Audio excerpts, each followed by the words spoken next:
Hey coin collectors, and welcome to DC Coin World International Coin Channel. Today we have three 1938 Mercury dimes from the United States of America. We have the Philly, which is here. I don't have it turned over because there's no mint mark.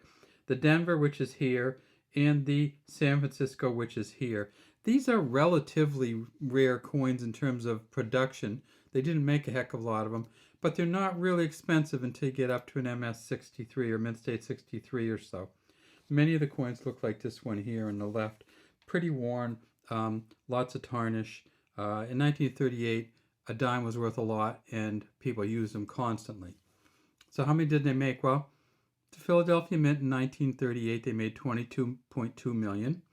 And this coin is worth about $80 if you get the 65 full split in rounded bands, the FSB or the FB, however you want to describe it. We'll talk about those bands when we get a little further in. At the Denver Mint, they made 5.5 million, and that is worth about $62 at MS65 SB or FB. And then at the San Francisco Mint, they made about 8 million. So all told, they made about 35 million of these, almost 36 million. The San Francisco Mint at MS65 FSB is probably worth about $1.60. But the San Francisco Mint is where the weirdness really starts. The San Francisco Mint in 1938, they made 8 million of these, and in 2019, one of these sold at auction for $364,250. Yes, $364,250. In other words, $1,000 a day for a year for a San Francisco Mint coin. Now, how's that even possible? I don't know. PCGS says there's one that is graded at 68 plus full bands. There is one that's graded at for the San Francisco Mint. There's one at the Denver Mint that's graded at 68 plus full bands, and there's one that PCGS from the Philadelphia Mint grades at 68 plus full bands. So let's look at the difference between the values. 15,000 for the 68 plus at Philly.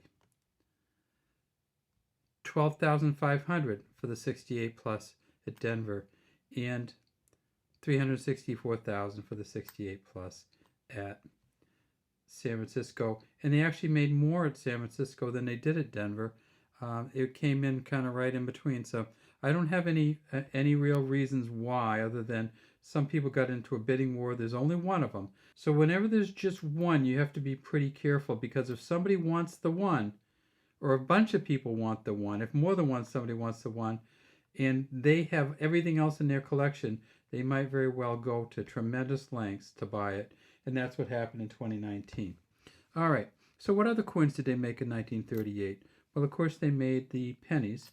This is a 1938D, and same kind of Lincoln on the penny. This is a Denver Mint, of course. And then on the back, remember, in 1938, we had the Wheat Ears cents. And they made these at 3 different mints. They made the Denver, they made the San Francisco, and they made the Philly with no mint mark. They also made nickels in 1938.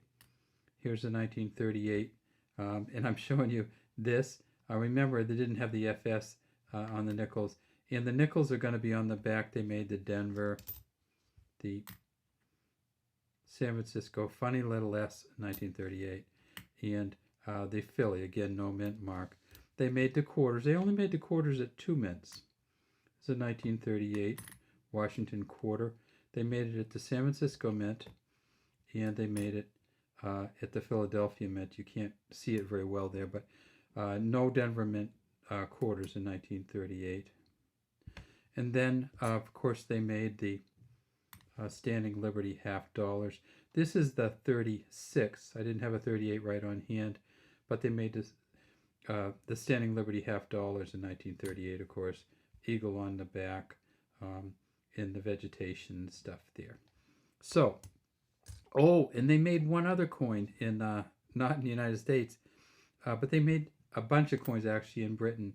And this is one of the first for George the Sixth, Queen Elizabeth's father, 1938, and this is a sixpence, and there he is, right there. I know Queen Elizabeth just passed, and we'll have some Queen Elizabeth videos coming up, and this is her father, one of his first years, the 1938 sixpence. All right, so what about these 38s? Well, they just like in this kind of condition that you see here, it's probably just worth $3 to $4. So I would pick some up if I could. It's, you're not going to lose much on them. What about the full bands? Well, the bands on these ones, you can't even see them. Let's take a little bit of look at the bands in the back of this one. Yeah, you really can't see them. Let's see if we can find any that you actually have some bands on. This one's a little bit better. So what happens is, this is the so-called fasces or fascies. There are two bands that go across the top, and when they say FSB, there has to be a separation between the two bands. Two bands that go across here, two bands that go across here, and then some kind of ribbon that kind of swings around it. The olive branch in the back. So you have to look at those bands and make sure you can see them both and they're separated. Those bands and they're separated, and those bands and they're separated. And that's where we're starting to talk about for the San Francisco Mint in 1938, $364,000 worth of a dime. All right, that's all we have today from DC Coinwell International Coin Channel. I'd love to have you subscribe to our channel and leave any comments you have in the comments section.